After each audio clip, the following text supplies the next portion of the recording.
샬롬 6월 둘째 주 가정예배로 함께하는 여러분과 각 가정 가운데에 하나님의 축복이 가득하기를 기도합니다. 함께 기도함으로 가정예배를 시작하겠습니다.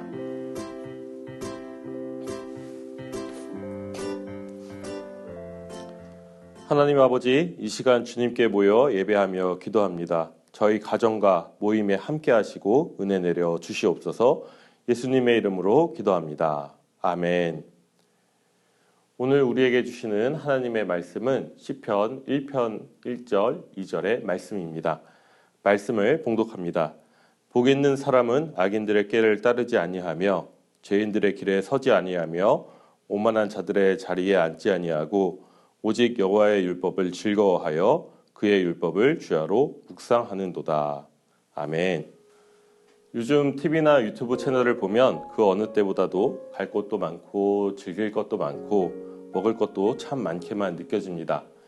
매체가 계속 발달해서 수많은 정보를 우리에게 더 많이 주어서 그런지는 몰라도 세상이 참으로 넓고 할 일도 많고 경험해보고 해보고 싶은 것도 참 많게만 느껴지는 요즘입니다. 그런데 TV나 유튜브 채널에서는 하나님의 말씀이 없이 세상의 복만이 이렇게 좋다고 이야기합니다. 세상이 우리에게 말하는 복은 물질적 풍요만을 이야기합니다. 하지만 하나님이 없으면 아무것도 의미가 없습니다. 하나님을 믿는 믿음 안에서 모든 것이 이야기가 되어야 하는 것이죠. 우리가 누려야 할 진정한 복은 어디에 있습니까? 바로 말씀 안에 있습니다. 세상을 살아가며 TV와 유튜브 채널을 보는 것도 있지만 진리의 말씀, 즉 우리의 진짜 살이 되고 피가 되어야 하는 것은 하나님 말씀 안에 있습니다. 사랑하는 여러분, 이것을 꼭 명심하시기를 바랍니다. 오늘 시편 1편에서는 하나님의 말씀 중심으로 살아가는 자에게 하나님께서 주시는 복이 있다고 말씀하고 있습니다. 복 있는 사람은 여호와의 말씀을 가까이 하고 묵상하는 자라고 말씀하는데 여러분은 평소에 얼마나 말씀을 가까이 하시고 묵상하고 계시는지요? 어느 누군가는 하루하루 한 장을 꼬박꼬박 읽어나가며 말씀을 삶에 적용시키는가 하면 어느 누군가는 지인이 카톡으로 보내주는 말씀 한 구절씩을 읽어가며 하루를 바쁘게 시작하시는 분도 계실 것입니다. 각자가 말씀을 읽고 묵상하며 적용시키는 방법은 각자 다르겠지만 우리 모두는 말씀이 중요하다는 것을 알기에 하루의 삶을 그렇게 말씀으로 살아가려고 하는 것이겠지요. 내 삶에 주어진 상황과 형편 속에서 어떻게라도 말씀을 읽고 묵상하며 지키고자 하는 이들에게 오늘 시편의 말씀은 큰 위로가 되고 있습니다.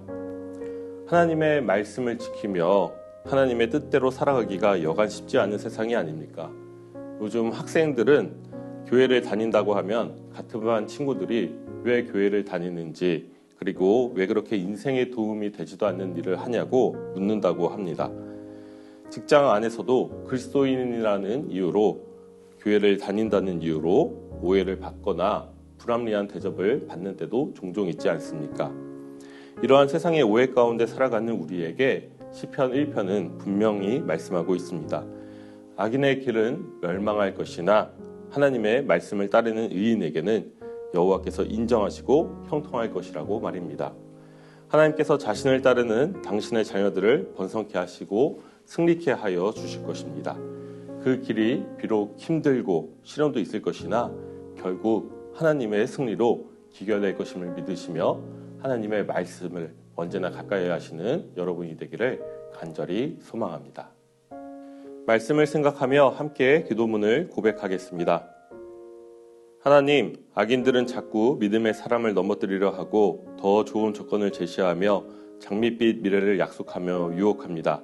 악인의 꾀에 속지 않게 하시고 주님의 말씀을 묵상하며 말씀으로 승리하는 복 있는 삶이 되게 하소서. 예수님의 이름으로 기도합니다. 아멘.